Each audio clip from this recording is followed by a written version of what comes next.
네, 안녕하세요. 과학사주 최재현입니다. 오늘은 여러분들이 굉장히 궁금해 하실 궁합에 대해서 설명하는 시간을 갖도록 하겠습니다. 궁합. 이게 정말 이렇게 문서화된 어떤 체계화된 그 논리가 없기 때문에 전부 다 정말 제각기 해석 방법도 다르고 중구난방입니다. 그래서 어디서 보니까 궁합이 좋다고 했는데 또 어디서 보니까 궁합이 나쁘다고 하고 정말 기준점이 없다 보니까 이런 현상들이 벌어지는데요. 오늘 그 모든 것들을 정리해 주는 시간을 갖겠습니다. 옛날식으로 고전식으로 보는 방법들은 그 보는 방법 자체도 천차만별입니다.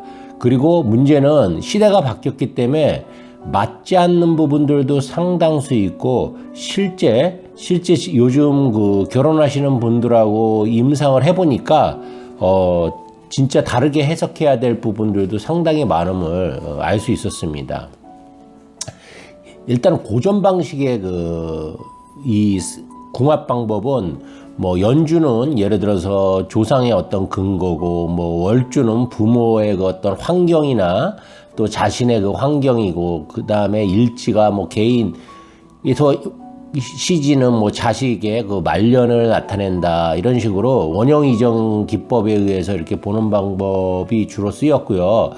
그 다음에 뭐 월지 같은 경우에는 뭐 조후궁합을 위주로 보고 일지궁합에서는 뭐 합이 들어있으면 좋고 충이 들어있으면 나쁘고 서로 보완되는 오행관계가 있으면 즉 내가 없는 오행이 상대방이 많이 갖고 있으면 좋다 뭐 이런 기존의 그 고전 방식들은 대충 이렇습니다.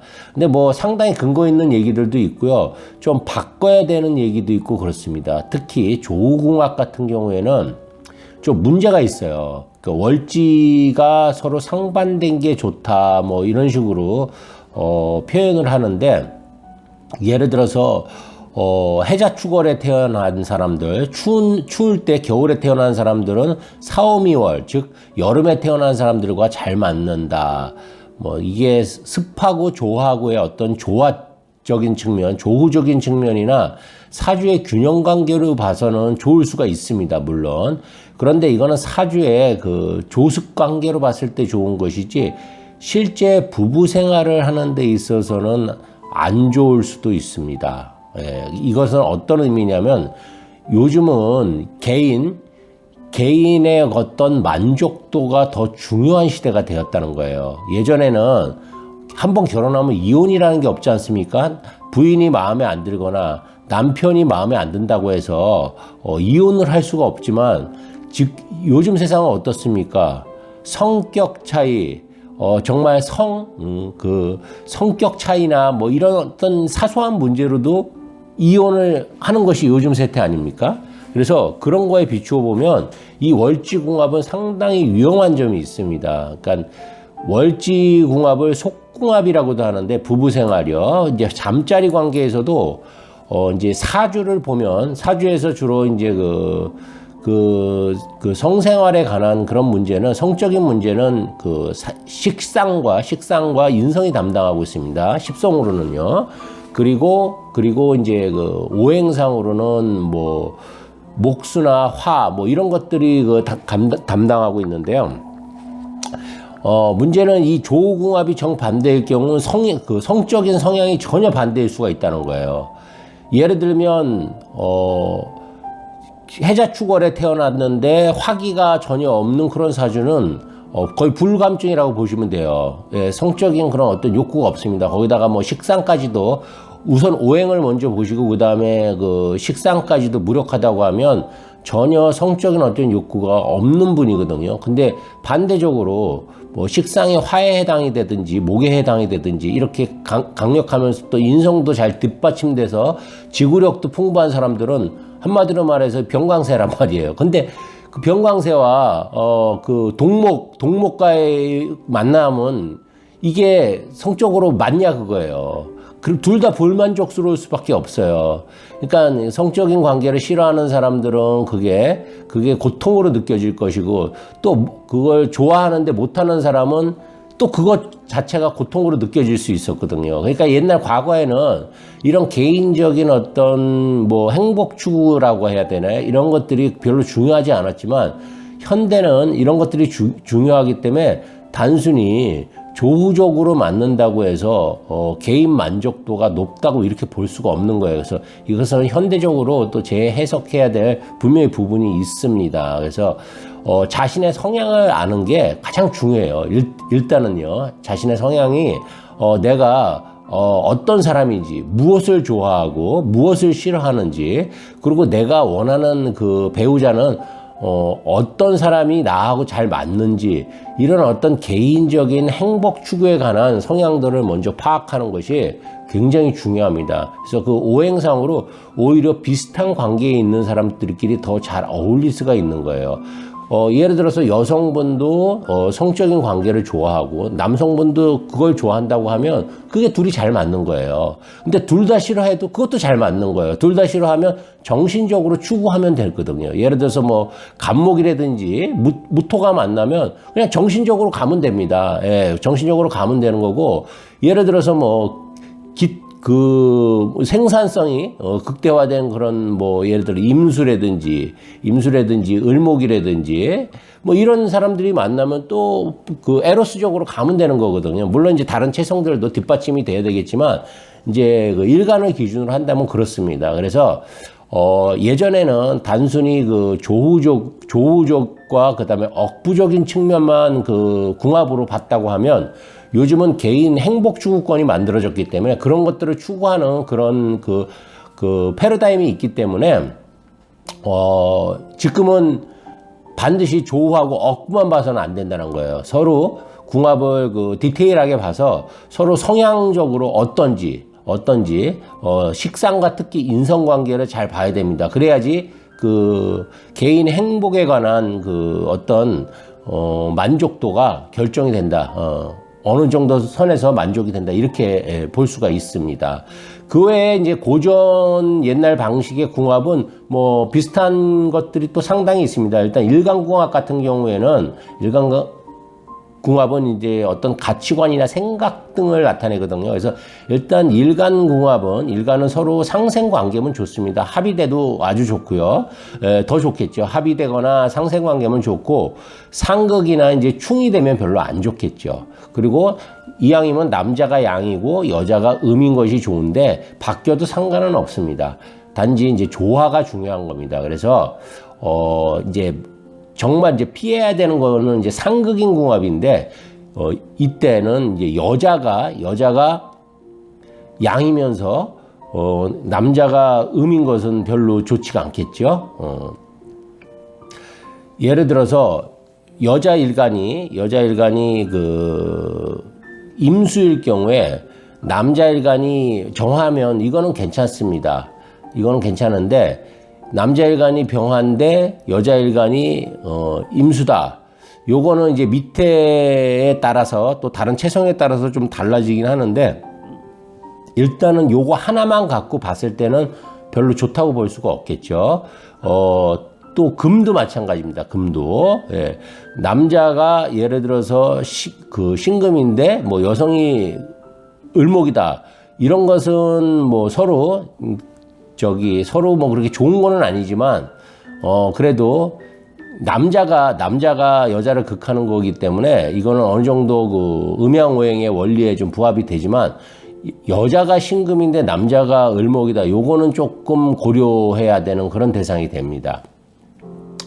그렇지만 일간궁합보다도 더 중요한 게 있어요. 일간궁합보다 더 중요한 것은 바로 일지궁합입니다. 지금 현대에 와서 이 궁합은 일지궁합이 가장 중요하다고 보셔야 돼요. 물론 고전에도 일지궁합이 굉장히 중요했습니다. 근데 그때는 일간궁합이 더 중요시 되는 경향이 있었는데, 지금은 일간보다도 일지가 훨씬 더 중요한 요소입니다. 그래서 일지가 어떤 형태로 놓여 있는지에 따라서 결혼의 그 향방이 한 50% 정도는 결정되지 않을까, 저는 이렇게 보여집니다. 일지궁합이 왜 중요하냐면, 일단 배우자궁입니다. 일지궁합이요. 옛날 하건충 선생은 그 남편궁을 월지로 본다, 뭐 이렇게도 얘기를 했는데, 그것은 뭐 현대사회에는 더 맞지 않는 얘기고요. 일지가 배우자공으로 남자 여자 다 동일하게 보시면 됩니다. 요즘에 남녀 평등 오히려 여성이 뭐 상위에 올라가 있는 그런 시대인데 그 시대착오적인 생각입니다. 그래서 일부 어떤 분들은 남편공을 월죄다 놓고 보시는 분들도 있는데 그 맞지 않습니다. 그래서 일지공학 같은 경우에는 일단 합이거나 상생이면 굉장히 좋다 이렇게 보고 충국 형살이 있으면 이제 안 좋다 이렇게 보시면 돼요. 이제 이때 이제 예를 들어서 합이 됐는데 그것이 자기한테 나쁘게 변하면 안 좋고 예를 들어서 그러니까 자기가 금이 용신인데 뭐 진유합이 돼 있을 경우에는 굉장히 좋지만 예를 들어서 금이 아니라 환 자기 용신이 예를 들어서 환대 뭐 금이 금으로 변했다 그거는 별로 도움이 안 된다 뭐 이렇게 해석하시는 분들도 있더라고요. 근데 그것은 합이 변화해서 자기한테 용신이 되느냐 기신이 되냐 이런 것들을 기륭을 따지는 것은 개인 사주에 국한하는 것이지 궁합에서는 영향을 미치질 않아요. 궁합에서는. 그래서 궁합에서는 일단 합이 된 것 자체만 보시면 됩니다. 합이 이것이 이제 육합인 경우에는 생합이냐 극합이냐 이런 구분은 분명히 해주셔야 됩니다. 이제 당연히 생합이 좋겠죠. 뭐 진유합이라든지 뭐 이런 뭐 진유합 같은 거는 당연히 생합이니까 그게 이제 예를 들어 금으로 이제 바뀌지 않습니까? 예를 들면 그러면 금이 설사 기신이더라도 그것은 영향을 미치질 않아요. 이해가 가시죠? 무슨 말씀인지? 그 대신 이제 뭐 극합인 경우에는 별로 좋지 않습니다. 특히 이제 사신합이라든지 이런 것들은 별로 도움이 되질 않아요. 이것은 뭐 그 합이라기보다는 그 형살에 가깝죠. 인사신 그 형살에 가깝다 이렇게 보시면 돼요. 그래서 극합은 결합도도 굉장히 약하고 실제 궁합에서 합의 작용을 하지를 못해요. 그래서 육합에서는 생합 작용만 하고요. 그 다음에 지지에 삼합이 있을 때는 뭐 결속력이 엄청나게 강화되겠죠. 그러니까 아무리 싸워도 지지에 삼합이 있는 사람들은 거의 헤어지는 법이 없습니다. 예. 어떻게 해서든지 살아갑니다. 자식 때문이라도 살아가고요. 미운 정으로도 살아갑니다. 그래서 지지에 그 어떤 삼합이라든지 생합이 있을 경우에는 관계가 상당히 끈끈하게 지속이 된다. 이렇게 보셔도 무방합니다. 그러니까 가장 나쁜 것은 이제 천극지충이라는 게 있고, 그 다음에 가장 좋은 것은 천지덕합이라는 게 있어요. 그래서 천극지충 같은 경우에는 천간에서 극하고 이제 지지에서 충한다 이런 의미거든요. 그러니까 뭐 하늘이 흔들리고 땅이 흔들리니까 당연히 좋을 게 없겠죠. 또 반면에 천지덕합은 하늘에서도 서로 합의되고, 지지에서도 합의되니까 최고의 궁합으로 이렇게 보기도 하는데요. 천극지충도 천극지충 나름입니다. 예를 들어서 가장 나쁜 충국 형살의 그 개념을 보면 일단은 일지에 원진규문이라는 살이 직방으로 놓였을 때, 직방으로. 그러니까 두 사람 중 한 사람이 두 개를 다 갖고 있는 상태에서 한 사람이 또 일지에 직방이 되는 경우가 있습니다. 이 경우는 거의 못 산다고 보시면 돼요. 정말 이런 사주는 반드시 그 결혼을 한번 재고를 해야 됩니다.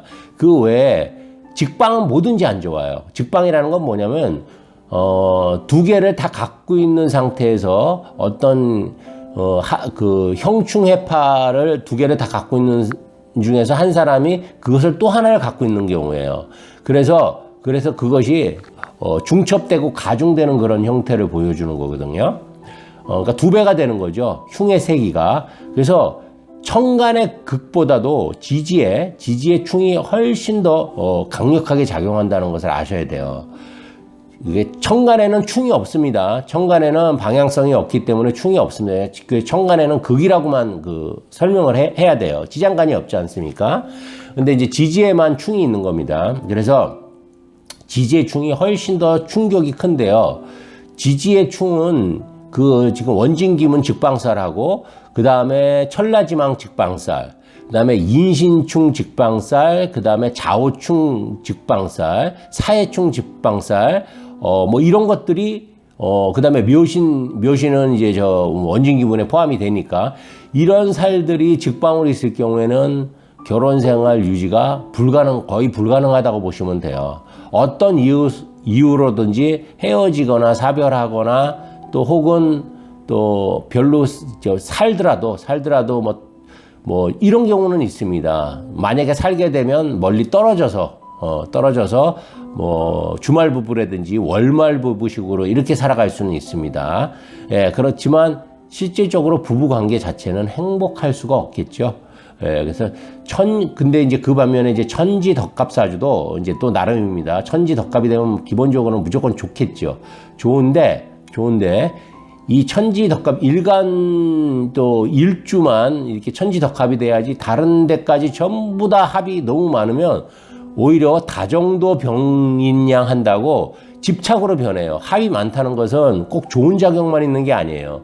합은 다른 사람들한테는 친절하고 잘하지만 자기 가족한테는 오히려 의심하고 집착하고 괴롭힐 수가 있거든요. 의부 증세가 생길 수 있습니다.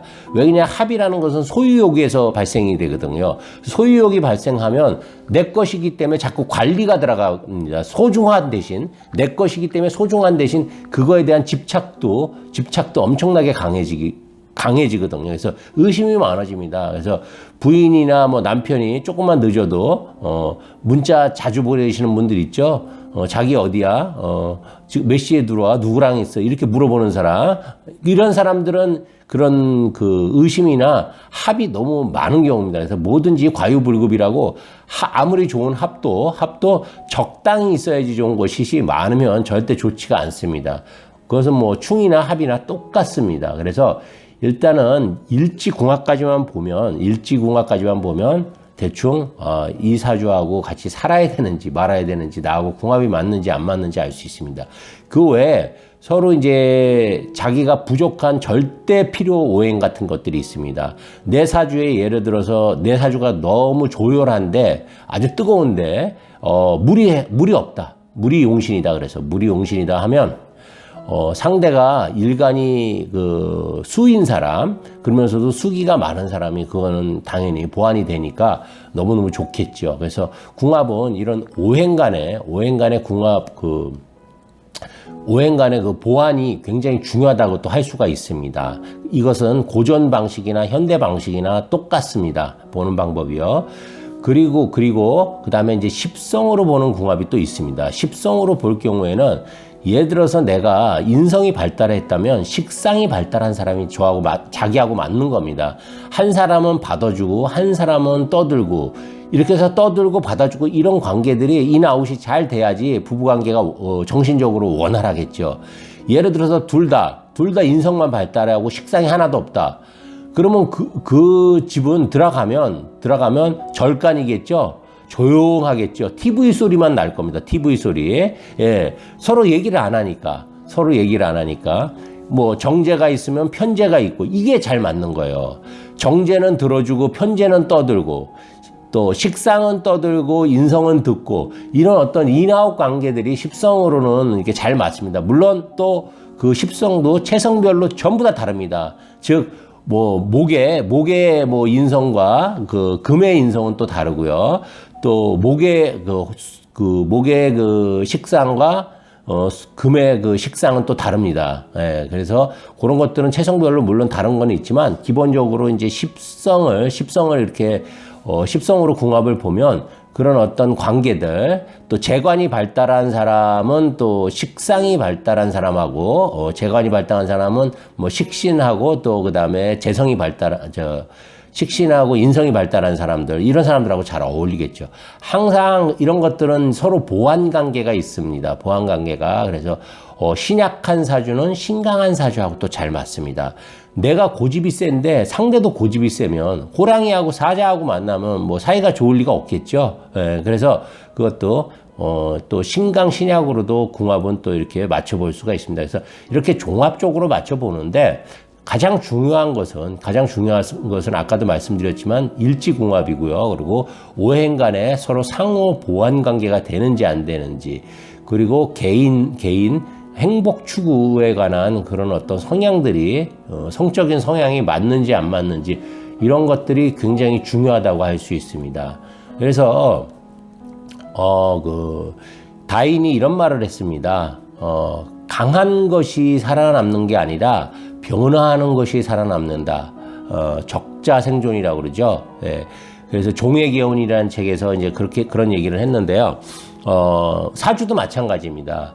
현대에 맞게 이게 거의 지금 우리가 공부하고 있는 게 그 연애자평은 한 1000년 정도 됐고요. 그 다음에 뭐 적천수가 한 600년 정도 됐고, 그 외에 뭐 공통봉안, 난강마 이런 것들 다 몇백 년 이상씩 된 거예요. 그러니까 지금은 10년만 지나도 강산이 확 변하는데, 몇백 년 전의 것, 심지어는 1000년 전의 것을 지금 그 사주에 그대로 적용해 갖고는 맞지 않는 부분들이 너무 많아요.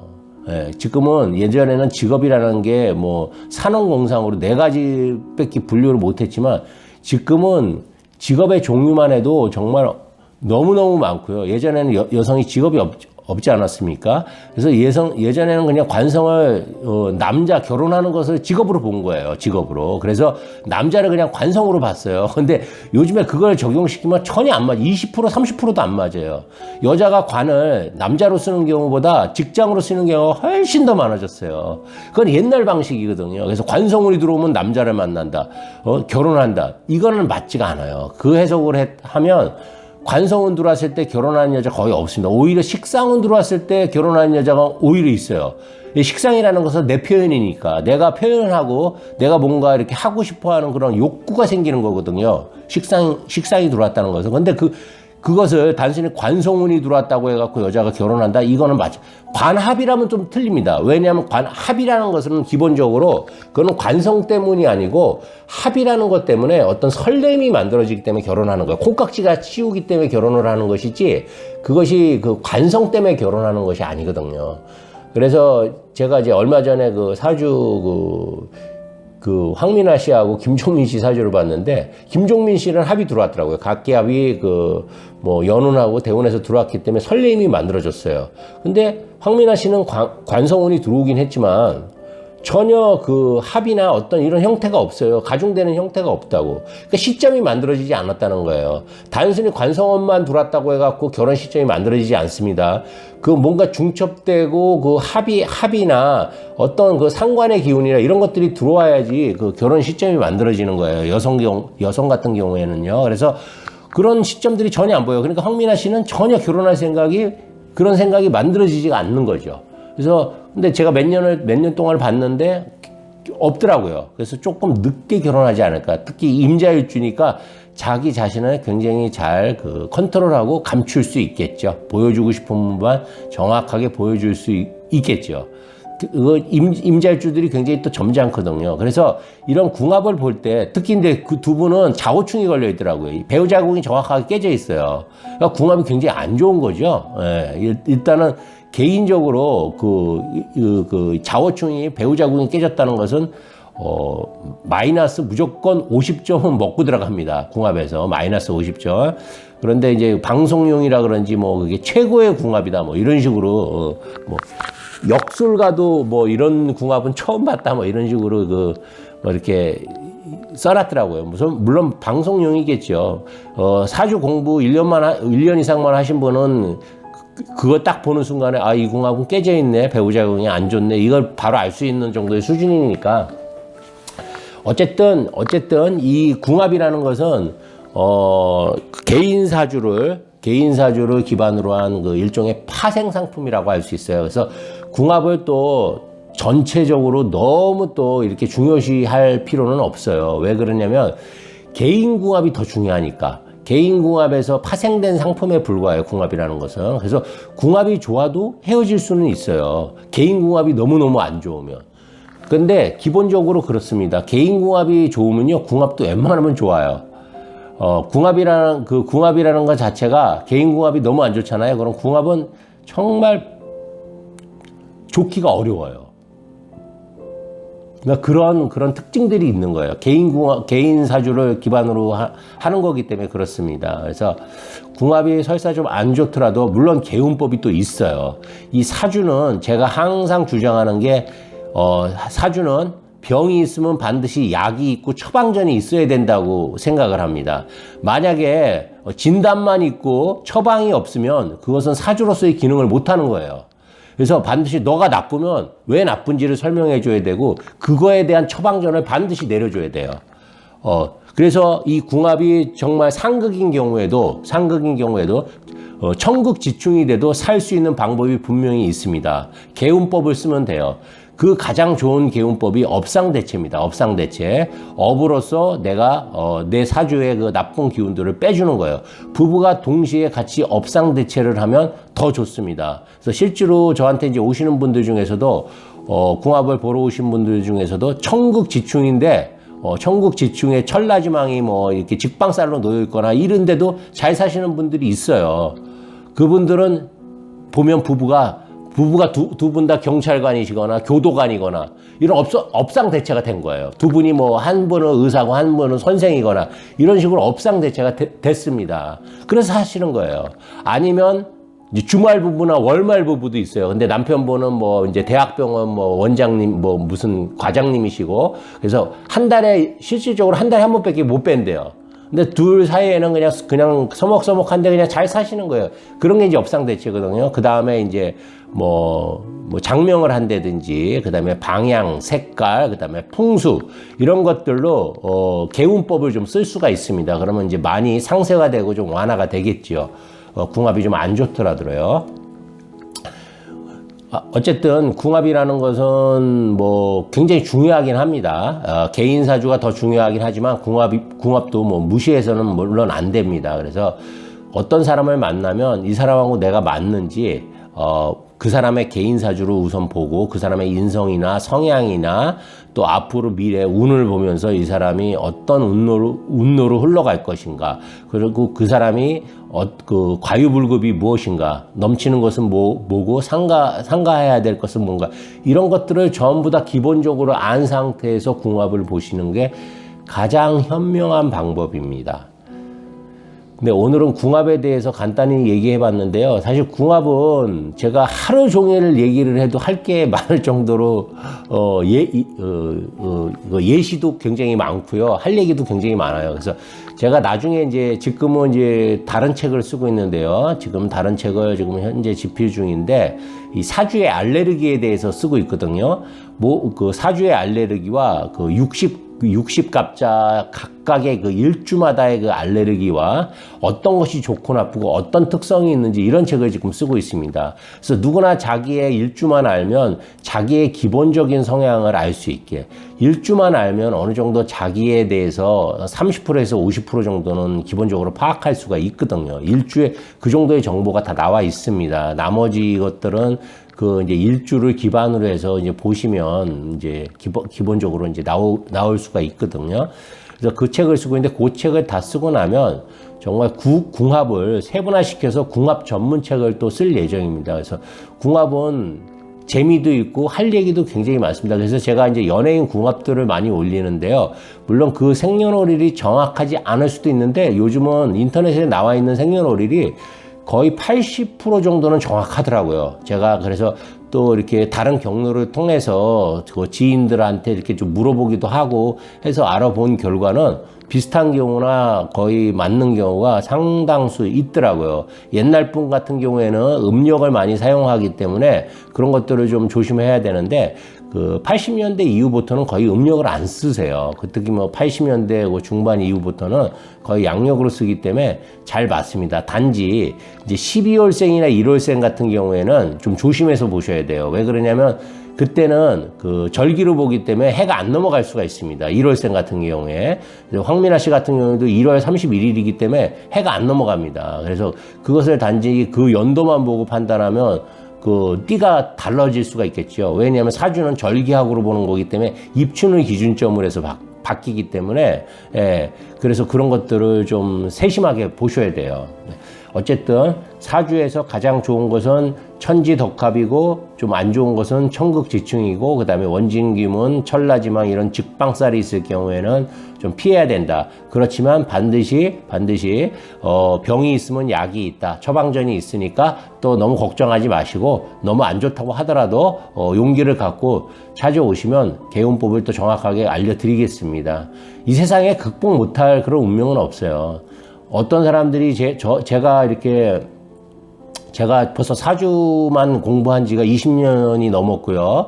그 다음에 뭐 유학, 도학, 불교 같은 거는 공부한 지가 지금 거의 30년 가까이 됩니다. 그래서 모든 공부를 다 했기 때문에 웬만한 뭐 우리나라에서는 뭐 저를 뭐 가리키실 분이나 저한테 이 사주적으로 충고하실 분은 거의 없다고 저는 솔직히 생각을 해요. 좀 뭐 이게 어떻게 되면 좀 거만하게 들릴 수도 있지만 사실이 그렇습니다.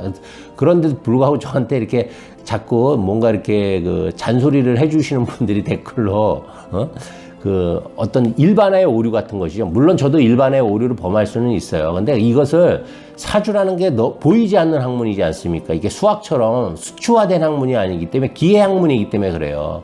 우리가 종교를 어떻게 설명을 하겠냐고, 하느님에 대해서. 예? 그냥 느끼는 거잖아요, 그거는. 그런데 사주도 비슷해요. 이것도 기계 학문이에요.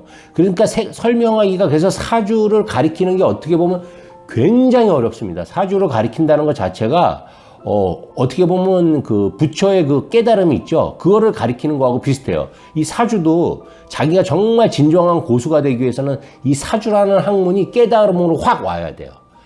불교에서는 이걸 뭐 아라한이라고도 하고 안욕따라 삼막삼보리심이라고도 하는데, 이런 깨달음이 사주가 바로 이런 것이구나. 사주라는 것은 이렇게 음양오행에 의해 균형이 맞는 어떤 행위구나.